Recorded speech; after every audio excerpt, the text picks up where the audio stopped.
Rulers. The rulers want to fool us, since they saw we were connected with the good. They took the name of the good and gave them to the not good, so with names they could trick and rope us to the not good, and though doing us a favor, they took names from the not good and placed them on the good. They knew what they were doing. They wanted to grab those of us who were free and make us eternal slaves.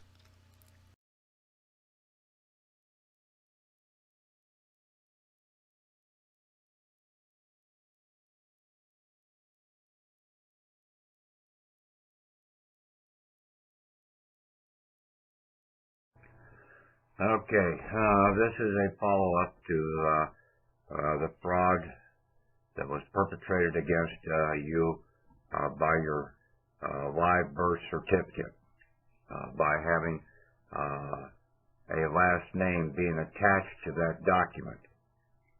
Okay. The presumptive death certificate was not issued until basically you signed up to go into school, right around being 5 years old.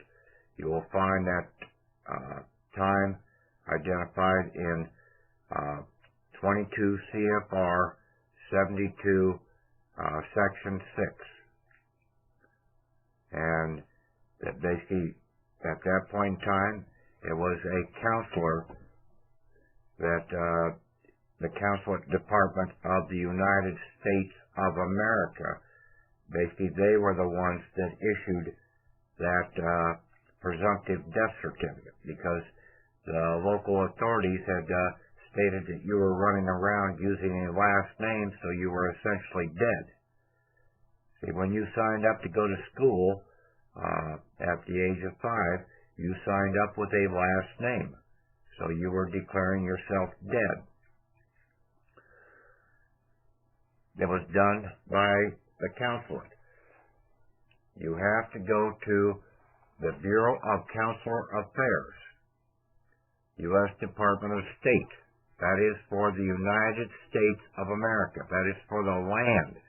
In America, or in the United States, there are two nations here. One is the United States Corporation nation, which is the fictional nation, and then you have the United States of America land nation. We were born of the land, but we've been declared to be missing from the land, presumptively dead. We have to come back in and we have to identify ourselves. Now we have to go to the consulate office and basically have the records updated to reflect that fact.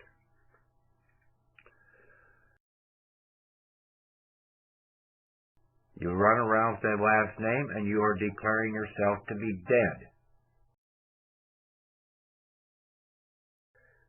Okay? They didn't go into bankruptcy because they were already bankrupt. Is what they did, they took the national treasury of the country, divided it up into individual accounts for the people of the country, and then gave it to them, but they had to sign up with a last name when they did that. Now, some people got their records corrected and lost their last name, because you can, in law, you can only operate with one Christian name at a time, and no last name, because you're not dead. So you don't run around as Billy Bob. You run around as Billy. And not Billy Bob Smith, because you're not dead. That will go on to your gravestone at the end, if the people want to put it on there. There's things been in the movies, there's been statements like up in Iceland, basically the phone directory up in Iceland. No last names. Everybody is listed in the book as first name. You don't need a last name to operate out here. You don't go over to your neighbor's house and address yourself as Tom Jones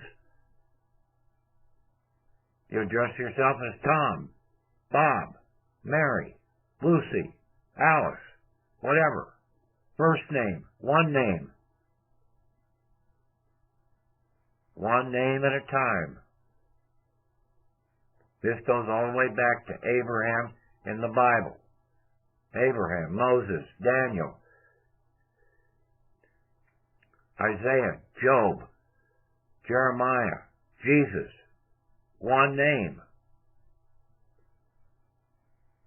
Now, if you want to identify the different person of where he came from, then you would say like Jesus of Nazareth, Patrick of Sigourney,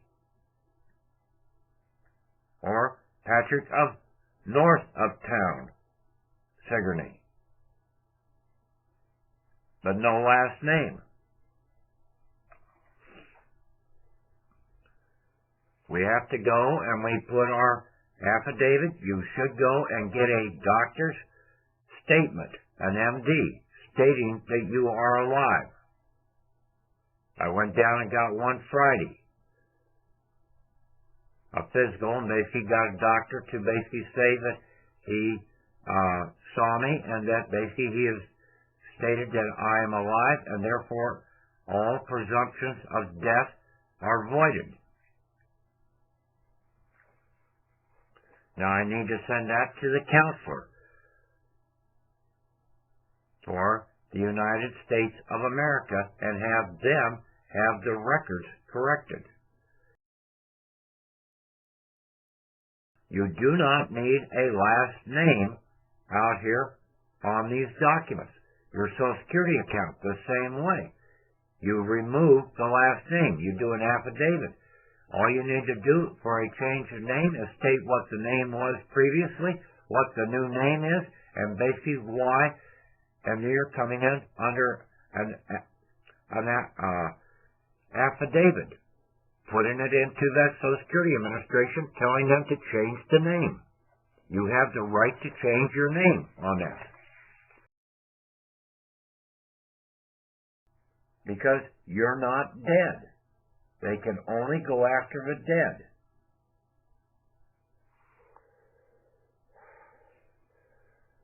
I hope that this helps a little in people coming around to understand what's going on. See, we've got conflicting presumptions and conflict of laws. We've got two sets of laws out here, and conflicting presumptions that they are basically classifying you as being dead because you are using that last name. You need to break those presumptions and then find out which set of laws you're in.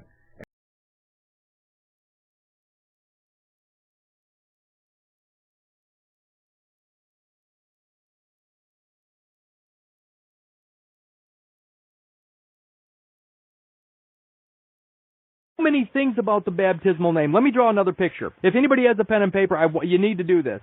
Draw yourself an archway, just like you would think of as an arch through, a doorway, an actual arch. You want to know who your arch enemy is?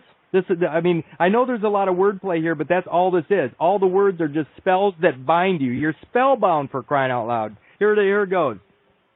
And I'm using my name, so just put your name in here. You got an arch.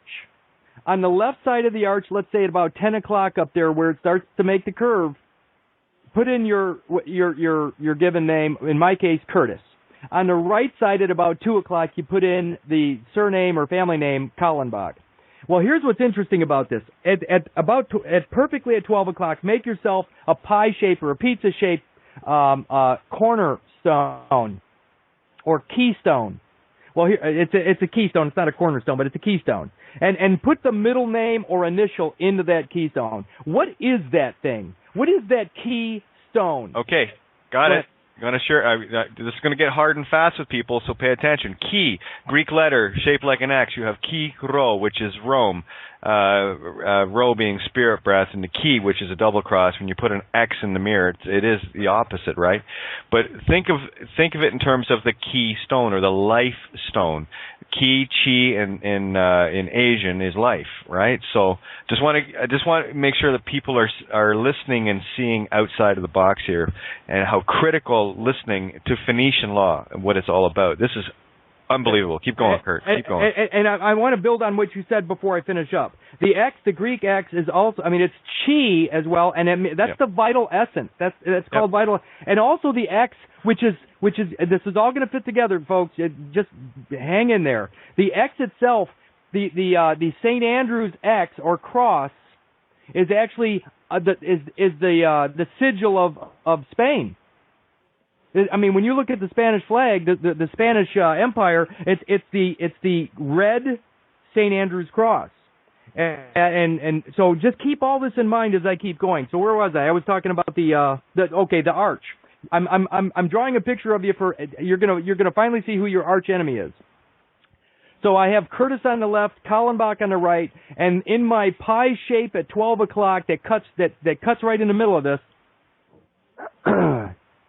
Is the middle name. What is the middle name? Well, first of all, around 1900, the middle name didn't really exist. In Roman times, the middle name means something, and I'll explain that real quick. But the middle name never existed in America until around 1900. Why did they introduce the middle name then? Why did they create the middle name then? Because they needed the keystone, the philosopher's stone, the lens through which the light shines upon. I mean, here we go. So if you got your picture of your arch there, Kurtis is the given name in most people's minds. It's the proper name. In fact, it's the only name. Kallenbach, the surname, is the family. What's funny about the keystone is it separates Kurtis from his family. It separates, it divides, it's a wedge between the two. But it's also holding together those two to create, through alchemy, through a form of alchemy. Now it has Kurtis Richard Kallenbach creating an entirely different character. It's not so it divides Kurtis from Kallenbach as well as holds it together in a new alchemical form. This is your arch enemy. This is your antithesis. This is the opposite of being. In fact, when you hear to be or not to be, this is the not to be. This is your arch enemy. Kurtis Richard Kallenbach is the arch enemy of life. It actually is death.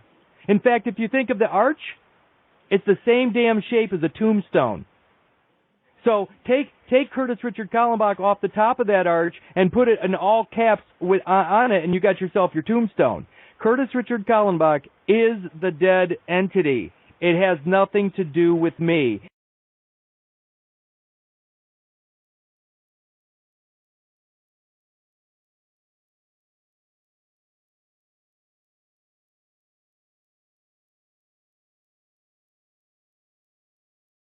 Only in rendering back the use of government property, the person, surname, to government can one be free of its implied and contractual usury, taxation, and other obligations of that government for usage of government property.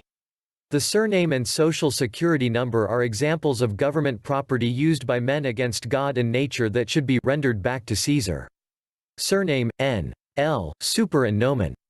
1. An additional name, a name or appellation added to the baptismal or Christian name, and which becomes a family name. Surnames, with us, originally designated occupation, estate, place of residence, or some particular thing or event that related to the person. Thus William Rufus Ared, Edmund Ironsides, Robert Smith, or the Smith, William Turner. 2. An appellation added to the original name. Christian name, the name a person receives by baptism, as distinguished from surname. Addition, N. Latin additio, from addo. 1. The act of adding, opposed to subtraction, or diminution, as, a sum is increased by addition. 2. Anything added, whether material or immaterial. 4. In law, a title annexed to a man's name, to show his rank, occupation or place of residence, as John Doe, Esq., Richard Roe, Gent, Robert Dale, Mason, Thomas Way, of New York. 8. In popular language, an advantage, ornament, improvement, that is, an addition by way of eminence. Diminution, N. Latin 1. The act of lessening, a making smaller, opposed to augmentation, as the diminution of size, of wealth, of power, of safety. 2. The state of becoming or appearing less, opposed to increase, as the diminution of the apparent diameter of a receding body.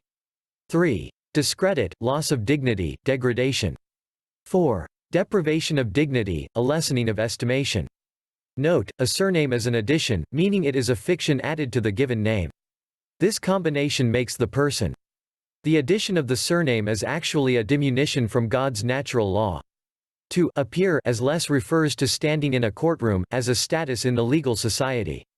This makes you common and means you are no longer under God's jurisdiction and protection under the laws of nature, unalienable rights, for you are no longer acting as a man under God but as a fictional person owned by another. This is a step down, a loss of dignity, and degradation. Only a person can appear in court, and only is less than a man. Baptism, n.gr. to baptize. 2. The sufferings of Christ. Matt, XX 22.23. Note, baptism is simply the naming process, and does not require a religion, blessed water, for all water is considered as created and therefore it is all blessed, or a priest from a corporate church, all of which are idolatry and ceremonial. The Bible story of true Christianity is indeed strictly against ceremony, religion, and government's act of bestowing surnames to persons. No church or priest needed, only intent. Thus, the given name is said to be a gift from God through the remedy of the sufferings of Christ. See Son. Name, n. That by which a thing is called. A noun. A person. Assumed character of another. Authority, behalf, part, as in the name of the people. Appearance only, sound only, not reality, as a friend in name. Rev. 3. When a man speaks or acts in the name of another, he does it by their authority or in their behalf, as their representative. Reputation, character, that which is commonly said of a person, as a good name, a bad name. Renown, fame, honor, celebrity, eminence, praise, distinction. V.T. To entitle. Name, the designation of an individual person, or of a firm or corporation. In law a man cannot have more than one Christian name. 1 Ld. Bame. 562, Black's first edition, noun, n. Altered from Latin name.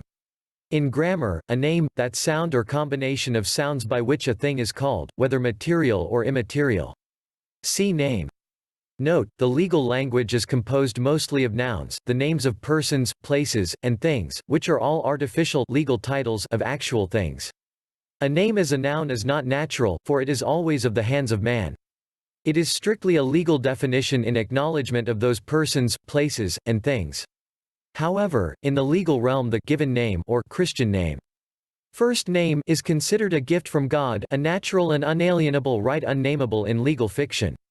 The first name alone cannot be considered a person in law without an attached added surname. This is very important. All things are legally named titled by government man in the form of a noun, giving government jurisdiction over the surname or title of persons, places, and things. The name, noun or title is artificial and not of nature. It merely describes natural things in fictional terms to bring them into the realm of legalese. Nominative, a. Pertaining to the name which precedes a verb, or to the first case of nouns, as the nominative case or nominative word. Misnomer, n. In law, the mistaking of the true name of a person, a misnaming. Nomen plural nomina was the Roman gens clan name. In the typical Roman name it was preceded by the prenomen and followed by the cognomen. Prenomen, lat. Forename, or first name. The first of the three names by which the Romans were commonly distinguished. It marked the individual, and was commonly written with one letter, as A, for Aulus, C, for keys, etc. Note, by the 2nd century, prenomina were no longer commonly used. Cognomen, in Roman law. A man's family name. The first name prenomen was the proper name of the individual, the second nomen indicated the gens or tribe to which he belonged, while the third cognomen denoted his family or house. In English law, a surname. A name added to the nomen proper, or name of the individual, a name descriptive of the family. Cognomen majorum est ex sanguine tractum, hoc intrinsecum est, agnomen extrinsecum ab eventu. The cognomen is derived from the blood of ancestors, and is intrinsic, and agnomen arises from an event, and is extrinsic. Note, originally cognomena were nicknames. Thus the cognomen in combination with the nomen functioned as a surname, breaking families into smaller groups than just the nomen alone. Black's first edition agnomen, lat. An additional name or title, a nickname. A name or title which a man gets by some action or peculiarity, the last of the four names sometimes given a Roman. Thus, Scipio Africanus, the African, from his African victories. These were generally nicknames acquired at some point during the lifetime, but never given at birth. Black's first edition agnomination, a surname, an additional name or title, agnomen. Black's first edition patronym or patronymic is a name derived from the name of the father or another paternal ancestor. Some surnames are patronymic in origin, like Peterson equals Peter's son. Some cultures, such as Iceland, use uninherited patronyms instead of surnames. BehindTheName.com acquire, vt. Latin acquiro, ad and quairo to seek, that is to follow, to press, to urge. Acquiro signifies to pursue to the end or object, heb, to seek, to make towards, to follow. The Latin quasivi, unless contracted, is probably from a different root. See class gr, and gs. To gain, by any means, something which is in a degree permanent, or which becomes vested or inherent in the possessor, as, to acquire a title, name, estate, learning, habits, skill, dominion, etc. Plants acquire a green color from the solar rays. A mere temporary possession is not expressed by acquire but by gain, obtain, procure, as to obtain, not acquire, a book on loan. Descent is the title whereby a man, on the death of his ancestor, acquires his estate, by right of representation, as his heir at law. Forsake, to quit or leave entirely, to desert, to abandon, to depart from. Friends and flatterers forsake us in adversity. Forsake the foolish, and live. Prov. 9.2. To abandon, to renounce, to reject. If his children forsake my law, and walk not in my judgments. Ps. 89. To leave, to withdraw from, to fail. Note, you must forsake the person to live free and abandon under God and nature. Never forget that a person is a fiction of man's law. Fiction, n.l., fictio, from fingo, to feign. 1. The act of feigning, inventing or imagining, as, by the mere fiction of the mind. 2. That which is feigned, invented or imagined. The story is a fiction. So also was the fiction of those golden apples kept by a dragon, taken from the serpent which tempted Eve. Remedy, n.l., remedium, re and medior, to heal. 1. That which cures a disease, any medicine or application which puts an end to disease and restores health, with for, as a remedy for the gout. 2. That which counteracts an evil of any kind, with for, to or against, usually with for.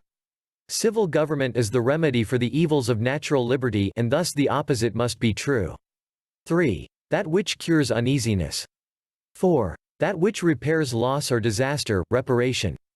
In the death of a man there is no remedy. Note, Christianity is the only remedy from man's law. No living man can get remedy from an agency that only deals in fiction, death. Your reparation to nature and God is to counteract your demon by quitclaim, your possession of it. To quit government, you must have a higher authority than man to govern you. This is the nature of man's law, not my opinion. And government will require proof of claim of a higher authority, which is why so many men have evidenced the Bible as their own law in court. Death in theology, perpetual separation from God, and eternal torments, called the second death. Revelation chapter 2 verse 10. Spiritual death, separation or alienation of the soul from God, a being under the dominion of sin, and destitute of grace or divine life. We know that we have passed from death to life, because we love the brethren. 1 John chapter 3 verse 1. Luke I. Note, spiritual death is the contractual consent to abandon God's law and protection, denounce Jesus Christ as lawful remedy to be in lawful receivership of God's law and protection, and give up the unalienable rights of the law of nature so that government can harm your person without recourse as it controls your surname.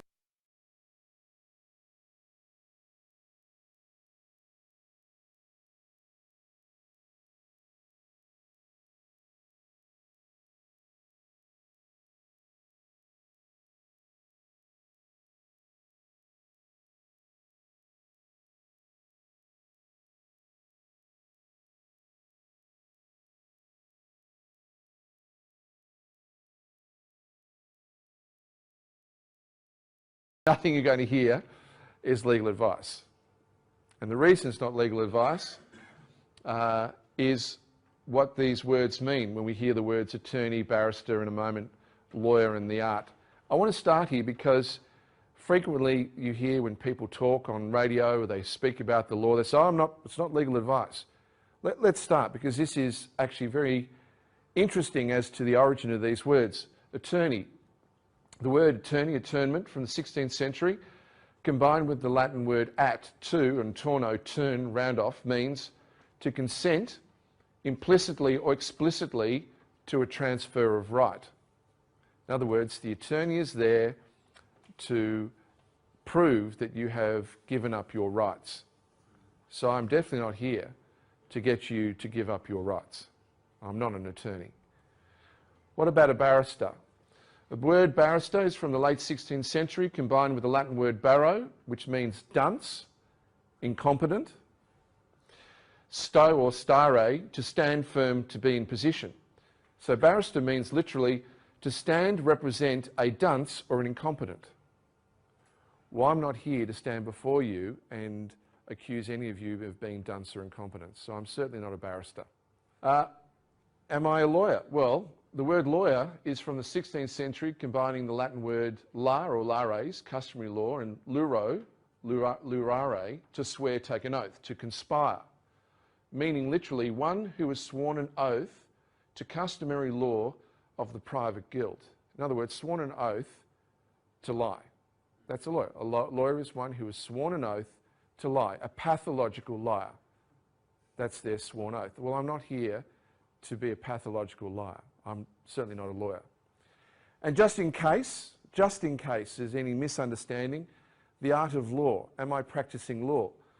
In the 13th century in Florence, the Medici organised merchants into private systems of 5 major guilds called the Arti Medianae and 7 minor guilds called the Arti Minor. Occult guilds called the Arti, hence the art of law. Well, I'm not here to practice occult before you, and I certainly don't belong to an occult guild. So I'm certainly not practicing the art or claiming to practice the art. And last one, if you have a legal problem, find a competent advocate, definitely not an attorney, lawyer, or barrister, okay?